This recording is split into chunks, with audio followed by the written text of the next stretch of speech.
Assalamualaikum warahmatullahi wabarakatuh. Bismillahirrahmanirrahim. Bismillahi tawakkaltu ala Allah. Bismillahi la haula wa la quwata illa billahil aliyil azim. Raditu billahi rabbah wa bil islami dina wa bil muhammadin nabiyya wa rasula al-Qur'an hakama al-Qur'an imamah. Ya ilahi anta maksud waridhoka madlub. A'tini mahabbataka wa bikurbika wa binafsika wa bima'rifataka birahmatika ya arhamar rahimin. Ashhadu an la ilaha illallah wa ashhadu anna muhammadar rasulullah. Allahumma sholli wa sallim wa barik ala sayyidina Muhammad wa ala ali sayyidina Muhammad imamil salamah imamil yatim khataman nabiyyi la nabiyya ba'dah. Faqalallahu ta'ala fil Qur'anil Karim. Bismillahirrahmanirrahim. Ya ayyuhalladzina amanu dzkurullaha dzikran katsiran wasabbihu bukratan wa asila. Huwallazi yusallu 'alaikum wa malaikatahu liyujrijakum minadh-dhulumati ilan nur wa kana bil mu'minina rahiman. Amma ba'du. Yang terhormat tentunya saudara-saudaraku, kakak-kakakku, jamaah majelis taklim at-tazkir yang insyaallah selalu dimuliakan, dibahagiakan oleh Allah Subhanahu wa taala. Yang terhormat tentunya al-alim, al-ulama, tokoh masyarakat setempat yang insyaallah selalu dimuliakan, dibahagiakan oleh Allah Subhanahu wa taala. Saudaraku rahimakumullah, idza zakartani syakartani wa idza nasitani kafartani. Apabila engkau ingat kepadaku, itu tandanya engkau bersyukur kepadaku. Tetapi apabila engkau lalai, engkau lupa kepadaku, itu tandanya engkau kufur kepadaku.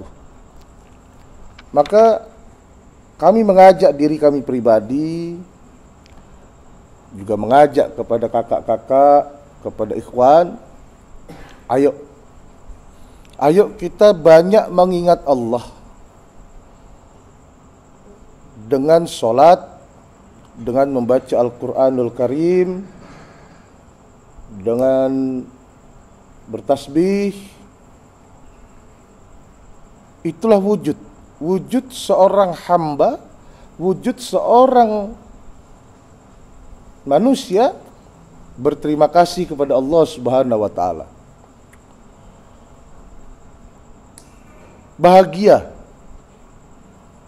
Bahagia kehidupannya, janji Allah.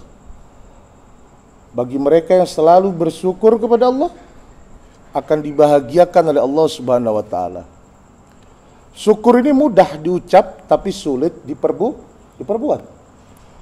Karena terkadang kalau segala sesuatu itu tidak sesuai dengan kehendak kita, hadirnya itu tidak sesuai dengan kemauan kita, kita terkadang malah menyalahkan Tuhan.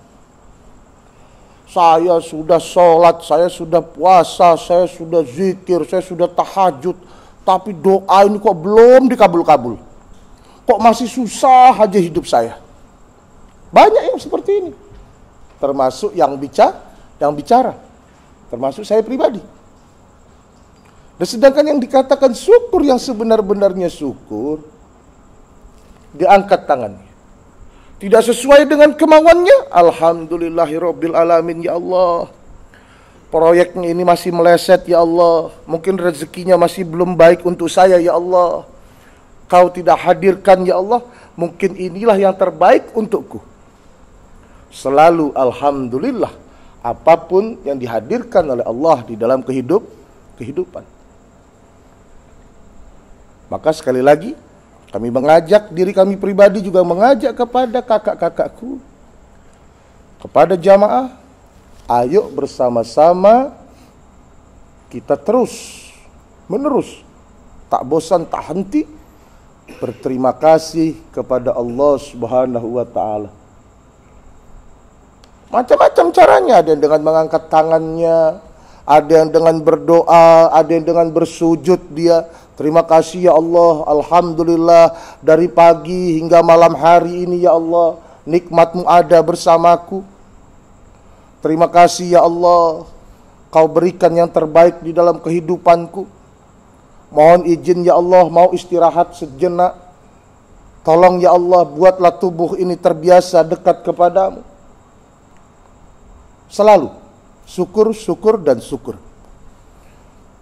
Maka dilipat lagi oleh Allah. Kebahagiaan akan dihadirkan terus waktu hari nanti. Tidak hadir di dunia kebahagiaannya Allah, akan dihadirkan di akhirat. Yakin, ainul yakin, ruhul yakin. Memang sulit menancapkan keyakinan. Memang sulit, bukan hal mudah.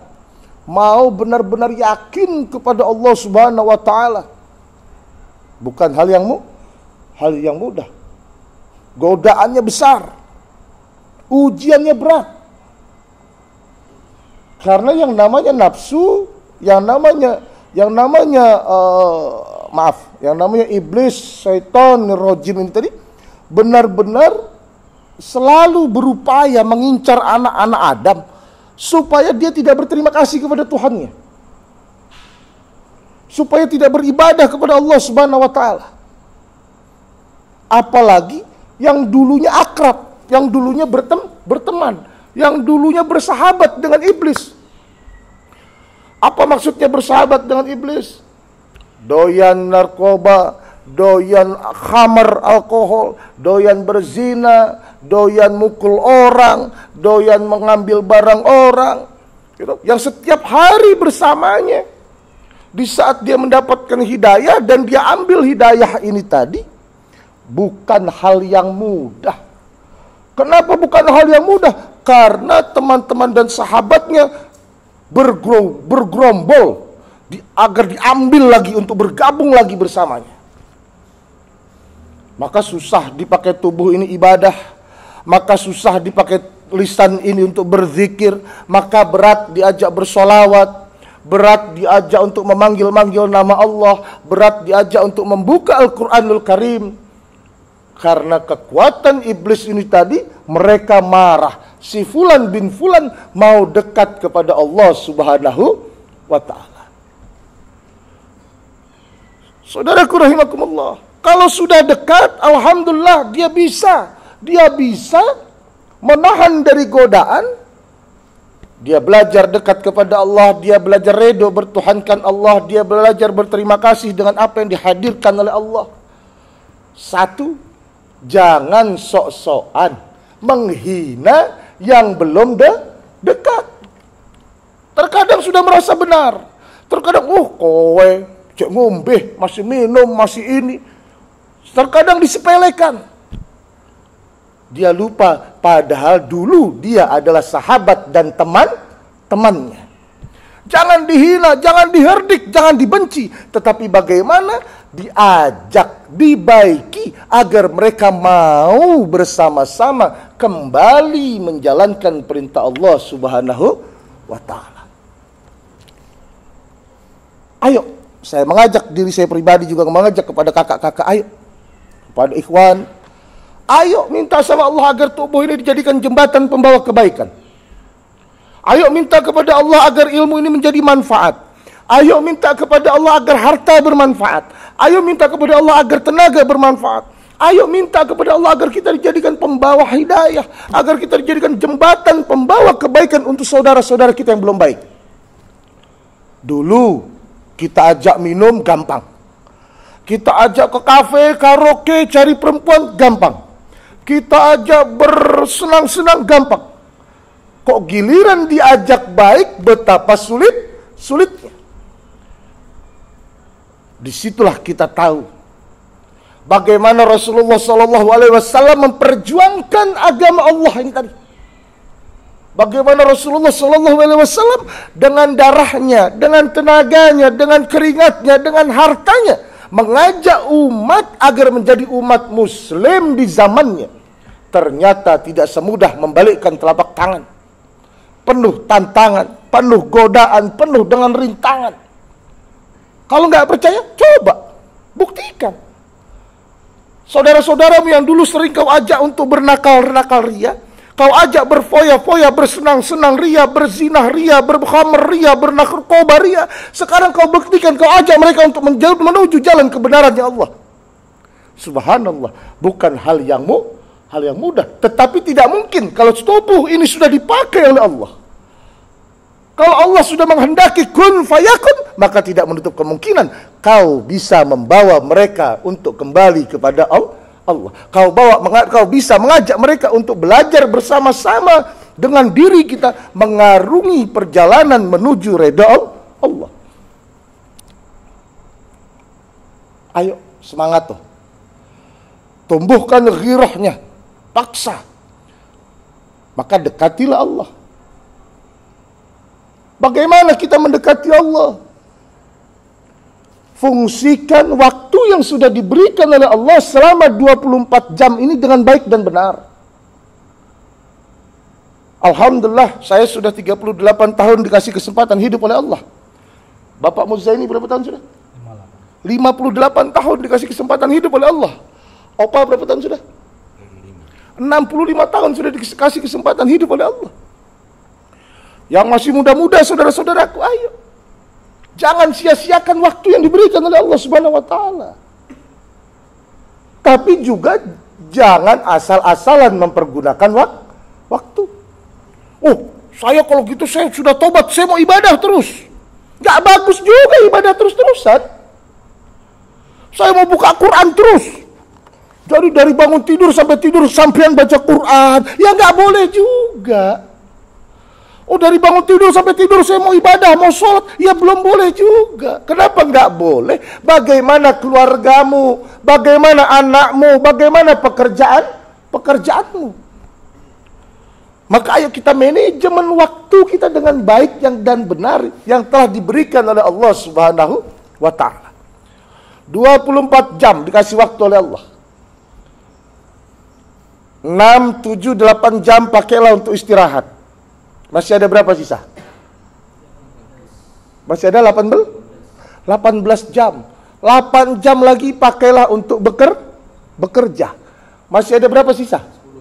10 jam. 10 jam ini cukup nih. Sholat subuh 5 apa 10 menit?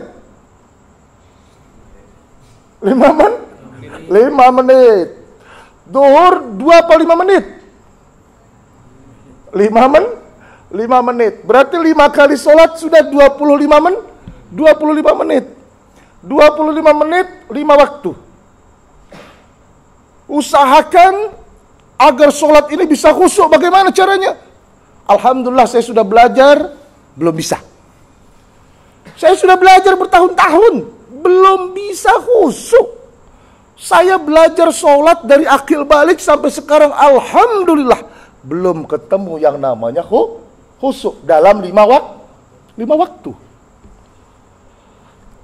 Untuk khusyuk di 5 waktu ini tingkatan Nabi ini. Tingkatan Nabi sama tingkatan wali. Alhamdulillah saya rakaat pertama Allahu Akbar kabira alhamdulillah katsira subhanallah bukrata wasila. Di saat alhamdulillahirabbil alamin arrahmanirrahim, handphone saya bunyi, mikir saya, sopo sih nelpon aku. Rakaat pertama. Rakaat kedua lagi ruku subhana rabbiyal azim wa bihamdi, kepikiran utang saya. Rakaat ketiga kepikiran pekerjaan. Rakaat keempat ingat perempuan di pinggir jalan waktu papasan bawa mobil, gitu. Wah, subhanallah. Belum bisa khusyuk. Sudah bertahun-tahun sholat 5 waktu belum bisa khusyuk. Saya sudah berusaha dengan berbagai macam metode. Saya paksa akal saya di saat saya baca bismillahirrahmanirrahim, akal saya paksa. Ampuni dosa-dosaku ya Allah, ampuni dosa-dosaku ya Allah. Ini yang begini sudah 10 tahun saya paksa. Saya coba sudah 10 tahun. Aku bisa bismillahirrahmanirrahim, alhamdulillahirabbil alamin arrahmanirrahim. Ini memaksa nih. Ampuni dosa-dosaku ya Allah. Ternyata belum juga bisa. Kenapa belum bisa? Karena alam dunia sedang hidup. Alam dunia sedang hidup. Alam dunia sedang ramai. Maka Allah kasih waktu yang lain oleh Allah. Apa waktu yang lain? Hajat, tahajud, tasbih di malam hari. Di saat alam dunia tertidur, kita berani bangun melek untuk ibadah kepada Allah. Alhamdulillah, perlahan-lahan mulai menemukan nikmatnya rasa beribadah takaruban ilallah. Jadi saya bisa merasakan nikmat beribadah, bisa merasakan takaruban ilallah di saat jam 3, jam setengah 4 pagi. Oh, ternyata alam dunia sedang tertidur. Manusia banyak yang tertidur, kita mau melek, kita mau mengangkat tangan semata-mata belajar mendidik tubuh dan rasa ini agar ridho bertuhankan Allah dan berharap mencari ridho Allah. Perlahan-lahan mulai bisa saya merasakan nikmatnya, bergetarnya tubuh saya di saat saya memanggil nama Allah Subhanahu wa ta'ala. Kalau tidak percaya, coba silahkan. Diistiqomahkan 1 hari, 2 hari, 3 hari. Belajar lagi berhenti, diistiqomahkan sampai 5 hari, diistiqomahkan sampai 9 hari, pelan. Jadi rugi hidup ini, sangat rugi hidup ini. Kalau sudah merasakan nikmatnya bersetubuh kepada istri, sudah merasakan nikmatnya makan enak, dari ayam, tempe, ikan asin, daging, semua kita sudah merasakan nikmat. Sudah merasakan nikmat menghirup udara pagi. Sudah merasakan nikmat, macam-macam nikmat sudah kita rasakan. Kalau belum merasakan nikmat beribadah kepada Allah, alangkah rugi hidup di buminya Allah. Maka saya mengajak diri saya pribadi, ngajak kakak-kakak, ayo belajar untuk mencari nikmat beribadah kepada Allah Subhanahu wa ta'ala. Kenapa kok sulit di sholat 5 waktu? Karena di sholat 5 waktu Allah ingin melihat komitmen kita sebagai manusia. Sudah tanda tangan kontrak asyhadu an la ilaha illallah wa asyhadu anna Muhammad dan Rasulullah. Ini tanda tangan kontraknya Afrizul Ghaus bin Muhammad Nur Ghazali. Siap bertuhankan engkau, siap kau perintah, siap menjalankan segala macam apa yang kau inikan ya Allah. Apa perintah Allah yang utama di dalam agama? Sholat 5 waktu. Maka di dalam sholat 5 waktu, kemarin kita bahas azan itu hayalal sholah, hayalal falah. Datang sini, datang, ayo sholat, ayo meraih kemenangan, kebahagiaan. Bukan datang sini sholat, kamu sholat yang khusyuk. Tidak ada di azan ini, tidak ada. Maka subuh, duhur, asar, maghrib, isya, ini adalah komitmen manusia kepada Allah. Berkorbannya manusia kepada Allah. Berkorbannya manusia kepada Tuhannya.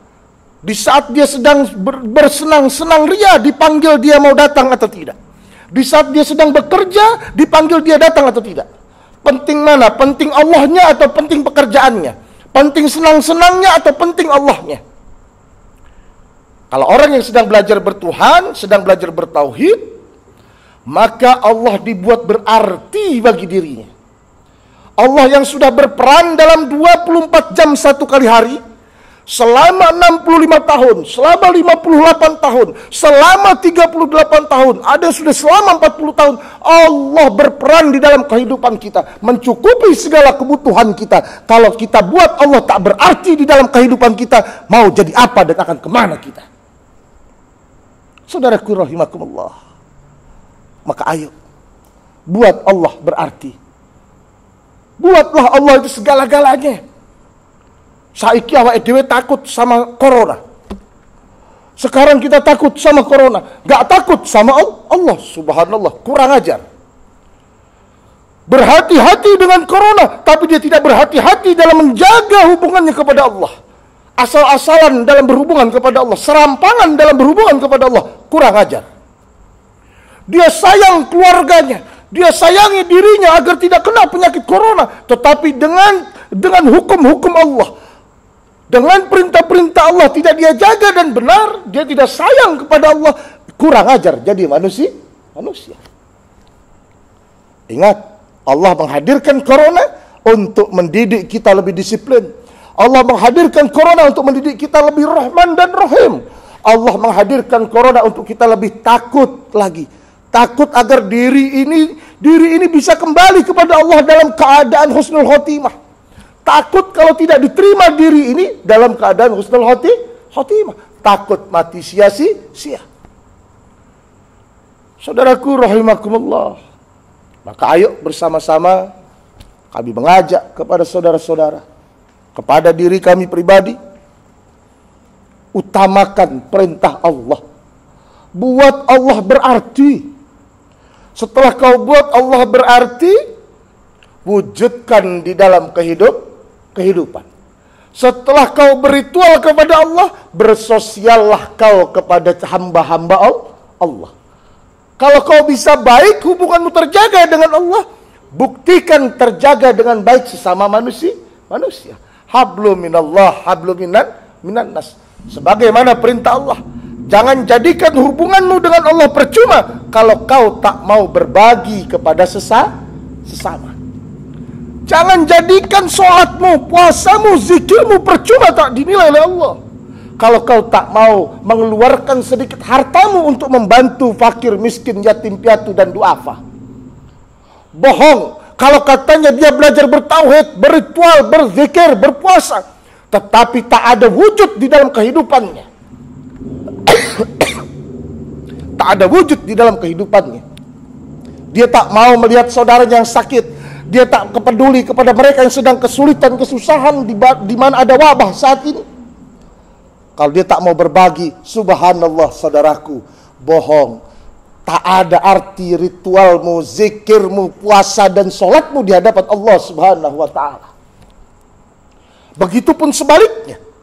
Kalau kau hanya bersosial saja, kau hanya berbagi saja, kau tidak dekat kepada Allah subhanahu wa ta'ala, juga kurang sempurna. Maka ayo, saya ngajak diri saya, ngajak kakak-kakak, ayo. Wujudkan hablum minallah dengan hablum minan nas. Wujudkan hablum minallah dengan hablum minan nas. Semakin baik hubunganmu terjaga kepada Allah, semakin kau berani berbuat untuk membantu sesama.